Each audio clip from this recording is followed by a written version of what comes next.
नमस्कार मित्रों, आप सभी का बहुत बहुत अभिवादनम, बहुत बहुत सुस्वागतम। मित्रों, आज हम आपके लिए हल संधि को समझाते हैं।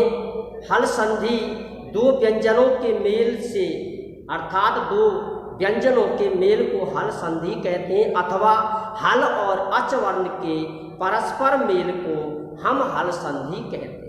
हल संधि के अनेक भेद हैं।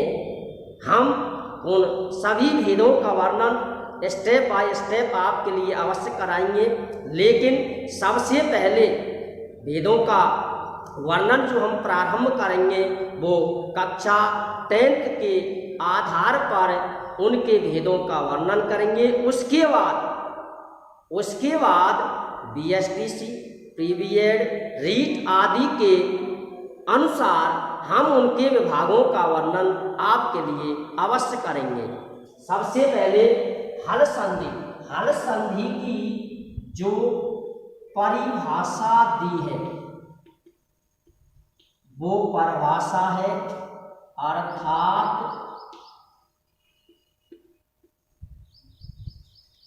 दयो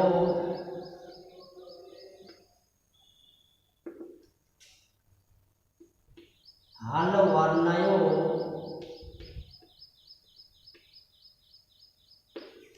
अथवा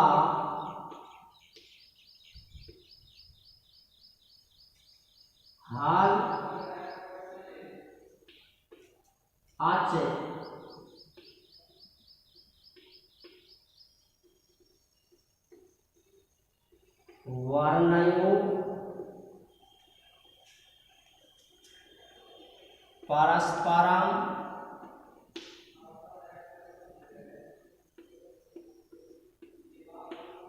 मेलनम हल संधि इति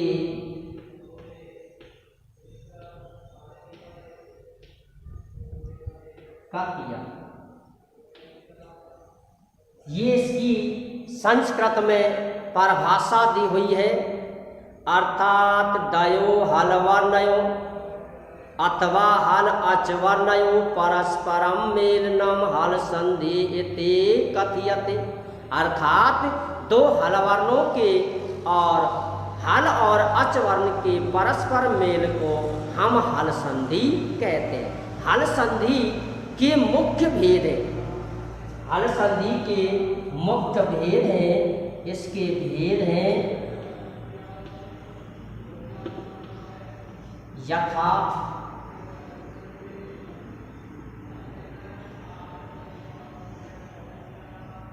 सचत्व संधि,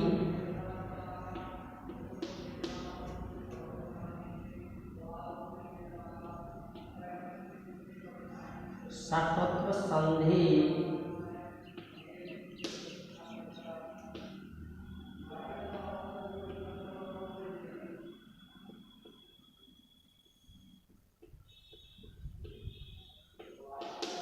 जसत्व संधि,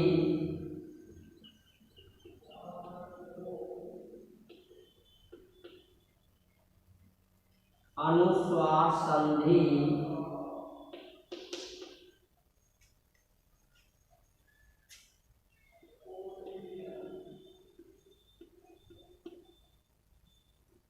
परस्वर संधि,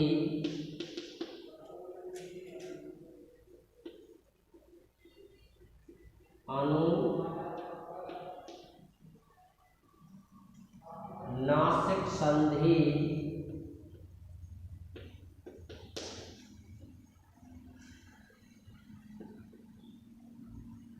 छात्र संधि,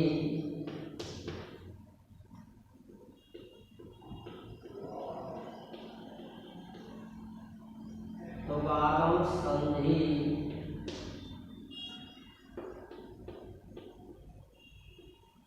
लत्र संधि आदि। इस प्रकार से इस संधि के निम्न भेद हैं, लेकिन सबसे पहले हम राजस्थान बोर्ड के अनुसार, कक्षा 10 के सिलेबस के अनुसार हम जसत्व संधि, अनुस्वार संधि और परस्वर संधि, इन 3 संधियों का क्रम से अध्ययन कराते हैं। उसके बाद बची हुई जो शेष संधियां हैं उनका वर्णन भी हम आपके लिए अवश्य कराएंगे। सबसे पहले हम लेते हैं नंबर 1 और वो है जसत्व संधि। जसत्व संधि का जो सूत्र है, पहला जो सूत्र है वो ये है, झलां जसो अंत। इसका मतलब है कि झल वर्ण को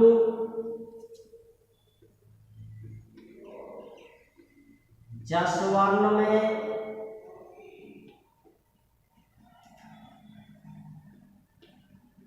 बदलना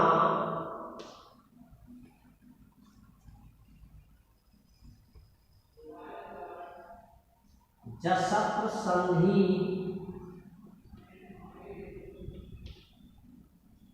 कहलाती। झल वर्ण को जस वर्ण में बदलना ही जसत्व संधि कहलाती। झल वर्णों की जो संख्या है वो है 42, जस वर्णों की जो संख्या है वो है 5। झल वर्ण के बाद में यदि कोई व्यंजन वर्ण या अचवर्ण आता है या स्वर वर्ण आता है तो वहाँ जसत्व संधि होती है, और जसत्व का मतलब है तीसरा वर्ण। झल वर्ण को जस वर्ण में बदलना ही जसत्व संधि कहलाती है। जस वर्णों की संख्या है 5 और झल वर्णों की संख्या है 42। इसके माध्यम से हम एक कवित्त के माध्यम से आपको इस संधि का नियम दर्शाते हैं, और वो कवित्त है कि झल वर्णों के अंत में, झल वर्ण के अंत में कोई सखा वर्ण को, पहले झल वर्ण हो, उसके बाद में कोई व्यंजन वर्ण हो या स्वर वर्ण हो, अंत समय झल वर्ण के, अंत समय यानी संधि करते समय, अंत समय झल वर्ण के अपनों ही तीजो, संधि पद बनाते समय अपने ही वर्ग के तीसरे वर्ण में बदल जाता है। ये इसका नियम है कि झल वर्ण यदि प्लस से पहले झल वर्ण दिया हो और उसके बाद में यदि कोई अचवर्ण या व्यंजन वर्ण दिया हो तो वहाँ जसत्व संधि होती है। झल वर्णों की संख्या है 42 और जस वर्णों की संख्या है 5। लेकिन 42 वर्णों को हम याद करने में असमर्थ हैं, इसलिए इसका हम सरल नियम बनाते हैं, और वो सरल नियम है कि यदि पहले पद का अंतिम वर्ण, यदि पहले पद का अंतिम वर्ण किसी भी वर्ग का पहला वर्ण दिया हो, और पहला वर्ण होता है कचड़ता, पहला वर्ण होता है कचड़ता। नियम देखते हैं। नंबर 1, यदि के चे ते ते पे, और यदि कचट तक का पहला वर्ण। ये जो कचट तप है ये वर्ग का पहला वर्ण है। कै वर्ग, चे वर्ग, टे वर्ग, ते वर्ग और पे वर्ग। यदि कचट तप के बाद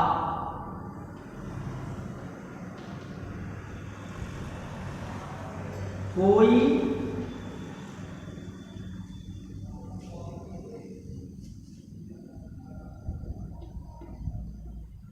वर्ग का तीसरा वर्ण या अचवर्ग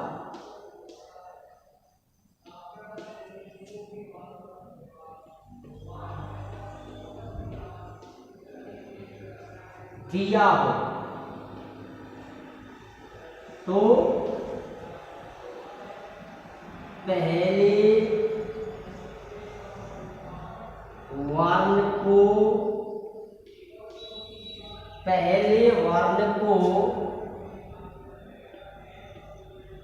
वर्ण को अपने ही वर्ग के तीसरे वर्ण में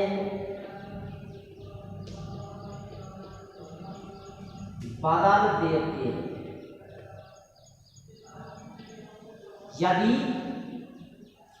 प्रथम पद का अंतिम वर्ण किसी वर्ग का पहला वर्ण दिया हो और उसके बाद किसी वर्ग का तीसरा वर्ण या अचवर्ण दिया हो तो पहले वर्ण को, पहला वर्ण कौन सा है? कचट तप। तो पहले वर्ण को अपने ही वर्ग के तीसरे वर्ण में बदल देते हैं। ये इसकी परिवर्तन सारणी।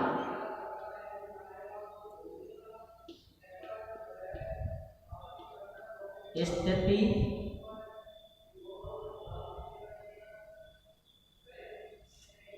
ये है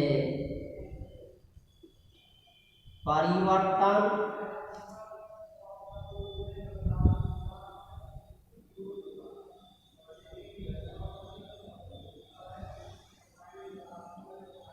स्थिति में कौन से वर्ण मिलेंगे? झल वर्ण। झल वर्ण को कौन से वर्ण में बदल देंगे? जस वर्ण में। झल वर्ण में 42 वर्णों को हमने सरल नियम में बदल दिया है और उनमें संख्या रखी गई है 5 और 5 अगले नियम में आएंगे जो दूसरा सूत्र है। नंबर 1 के, चे, पे और पे।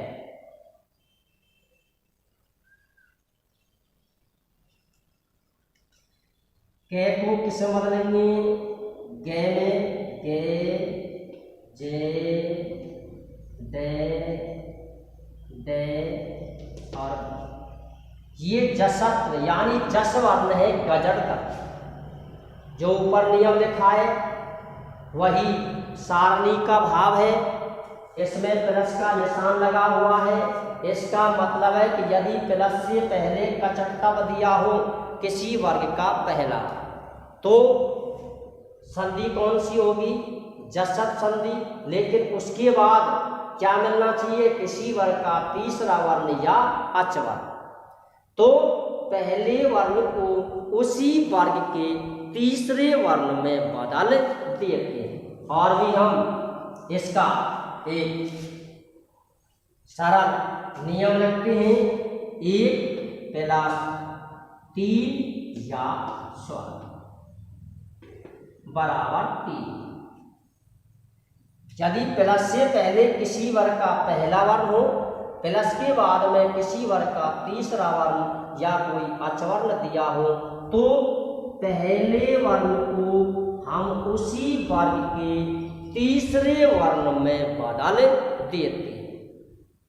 उदाहरण यथा, जैसे वाक प्लस ईच, ये है। इसमें प्लस से पहले के वर्ग का पहला वर्ण दिया है के, इसके बाद में स्वर वर्ण है ई, इसलिए यहाँ संधि कौन सी होगी? जसत्व संधि। कै को किस में बदल देंगे? गे में। तो इसका रूप बना बागीश। इसका रूप क्या बना? बागीश। दूसरा उदाहरण लेते हैं, देखिए कैलाश गज। पहले पद का अंतिम वर्ण के कौन सा अक्षर है? पहला वर्ण। प्लस के बाद में दूसरे पद का पहला वर्ण है के, कौन सा वर्ण है? तीसरा वर्ण।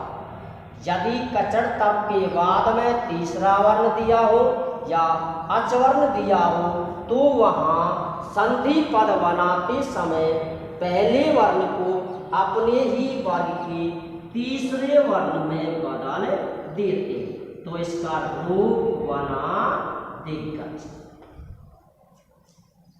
क्या रूप बना? दिग्गज। आगे चलते हैं, ये उदाहरण है वाक कैलाश है। देखिए कैलाश है, ये उदाहरण कै को हमने बदल दिया गे में, वाग इसका बन गया देगी है। लेकिन इन उदाहरणों में पाणिनि जी ने एक नियम जोड़ दिया है, वो ये है कि यदि तीसरे वर्ण के बाद हे वर्ण आता है, हकार यदि आता है, यदि तीसरे वर्ण के बाद हकार यदि आता है तो वो हकार अपना स्थान छोड़कर उस तीसरे वर्ण के चौथे वर्ण में बदल जाता है। ये इसका दूसरा रूप है, ये इसका दूसरा रूप है। वो किसी भी प्रकार से आपको संधि विच्छेद या युक्त पद बनवा सकता है, किसी भी प्रकार से वो पूछ सकता है, लेकिन संधि विच्छेद जो आपको करना है वो इसी प्रकार से करना है, वाक प्लस हरि, दिग्ग प्लस हरि। इसका दूसरा जो रूप बनेगा वो बनेगा बाघ, इसका बना दिग्घारी। इस प्रकार से इसका भी संधि विच्छेद पूछ सकता है, इसका भी संधि विच्छेद पूछ सकता है। रूप यदि वो बनवाता है संधि विच्छेद से युक्त पद यदि बनवाता है तो आप कृपा करके दोनों ही रूप उसके बनाएं, क्योंकि नियम ये है कि यदि तीसरे वर्ण के बाद है वर्ण यदि आता है तो है वर्ण अपना स्थान छोड़कर उसी वर्ग के चौथे वर्ण में बदल जाता। आगे चलते हैं, ये उदाहरण जो हैं वो कै वर्ग के हैं। सभी वर्गों के उदाहरण आपके लिए दिए जाएंगे, जैसे आच के राष्ट्र में आना। संधि कौन सी है? जसत्व संधि। जसत्व संधि क्यों है? क्योंकि प्लस से पहले या पहले पद का अंतिम वर्ण च वर्ण है और प्लस के बाद में या दूसरे पद का पहला जो वर्ण है वो अच वर्ण है, इसलिए यहाँ जसत्व संधि है। और च वर्ण का जो जस वर्ण है वो है च वर्ण, तो इसका रूप बना अजन।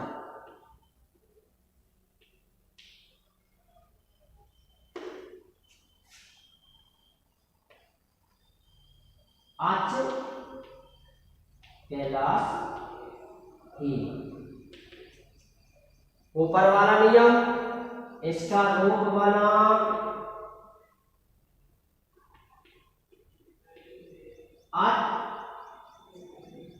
हीनम। दूसरा रूप बनेगा, क्योंकि तीसरे वर्ण के बाद है वर्ण है, तो है वर्ण अपना स्थान यानी अपना घर छोड़कर चौथे घर में प्रवेश कर जाता है, तो इसका रूप बना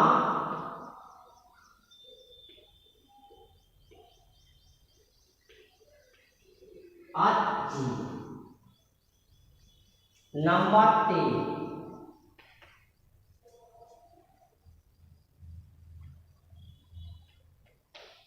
सठ प्लस आचा। कौन सा वर्ण है? पहला वर्ण। तय वर्ग का तीसरा वर्ण जो है वो होगा तय, इसका रूप बनेगा सदा चा। आगे चलते हैं।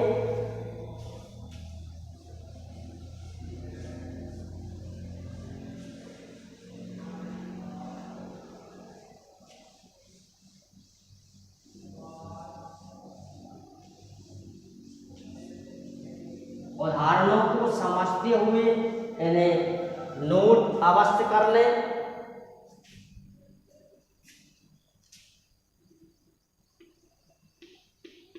सत प्लस आन,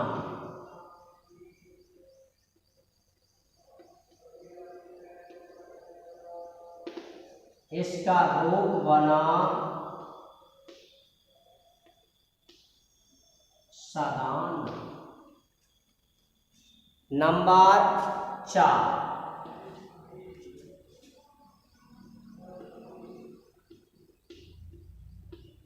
सठ प्लस ए। तय का तीसरा वर्ण देवर, इसका रूप बना सड़े। सठ प्लस ए क्या बना? सड़े। नंबर 5, तेवर, शौक प्लस अन। तय का तीसरा वेवर, इसका रूप बना शवन। इस प्रकार से ये जसत संधिये आप कैलाश जा। तेवर का पहला वर्ण पे, उसके बाद में तीसरा वर्ण संधि हुई जसत, पे का तीसरा वे, इसका बना आवजा। इस प्रकार से ये जसत संधि का पहला नियम है। यदि कचर तर्क के बाद में कोई भी हलवर्ण अर्थात तीसरा वर्ण या अचवर्ण दिया हो, तो वहां संधि युक्त पद बनाते समय पहले वर्ण को अपने ही वर्ग के तीसरे वर्ण में बदल देते। इसके बाद नियम नंबर 2, इसका जो सूत्र है झलाम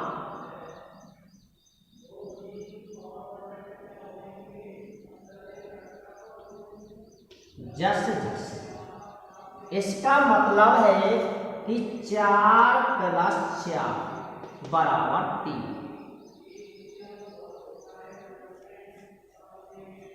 ये नियम है।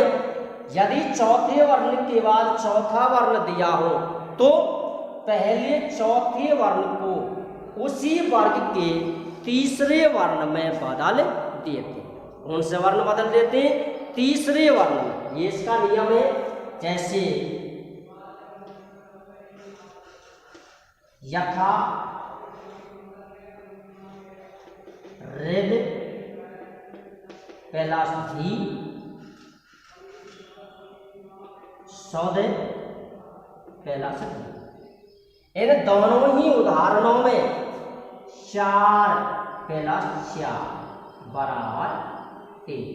4 प्लस 4 बराबर 3। चौथा वर्ण कौन सा है? धे। चौथा वर्ण कौन सा है? धे। चौथा वर्ण कौन सा है? धे। और चौथा वर्ण है धे। यदि 4 के बाद में चौथा ही वर्ण दिया हो तो वहां पर भी जसत संधि होती है। परिवर्तन कौन से वर्ण में करते हैं? पहले वर्ण। पहले चौथे वर्ण को अपने ही वर्ग के तीसरे वर्ण में बदल देते हैं। और जब तीसरे वर्ण में हम बदलते हैं तो धे का तीसरा वर्ण बना धे। इस प्रकार से इसका जो रूप बना वो रूप बना रिद्धि और शुद्ध। ये इसका नियम है कि 4 के बाद में यदि 4 दिया हो तो वहां पर पहले चौथे वर्ण को हम उसी वर्ग के तीसरे वर्ण में बदल देते। और भी उदाहरण देता हूं। सिद्ध प्लस धा क्या बना? सिद्धा।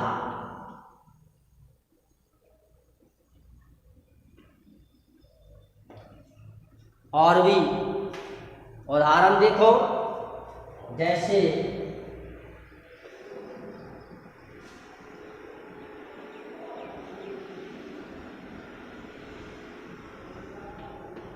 यद प्लस धाम योद प्लस धा।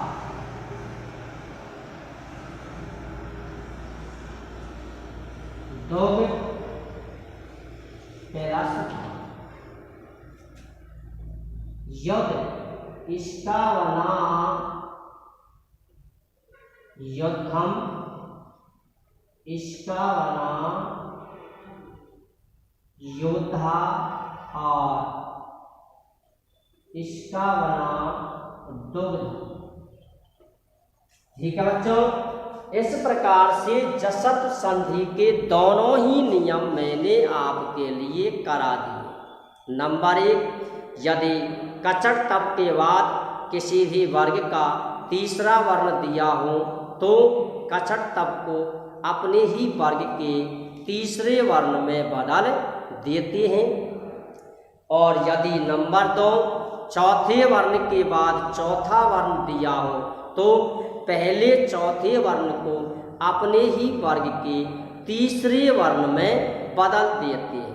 इस प्रकार से यह जसत संधि की पहचान है, नियम है।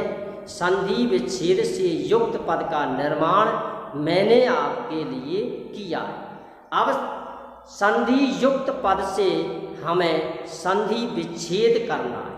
और संधि विच्छेद करते समय हमें एक बात ध्यान रखनी है कि यदि संधि युक्त पद में कहीं पर भी हमें तीसरा वर्ण दिखाई दे तो वह जसत संधि होती है।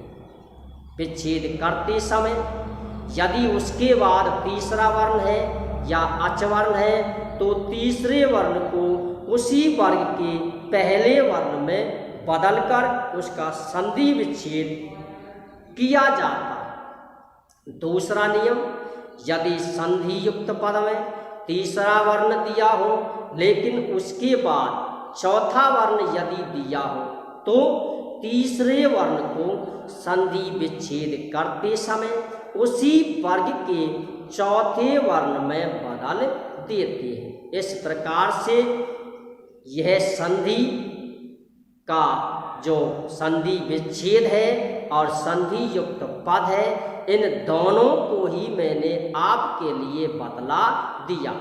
जय हिंद, जय भारत।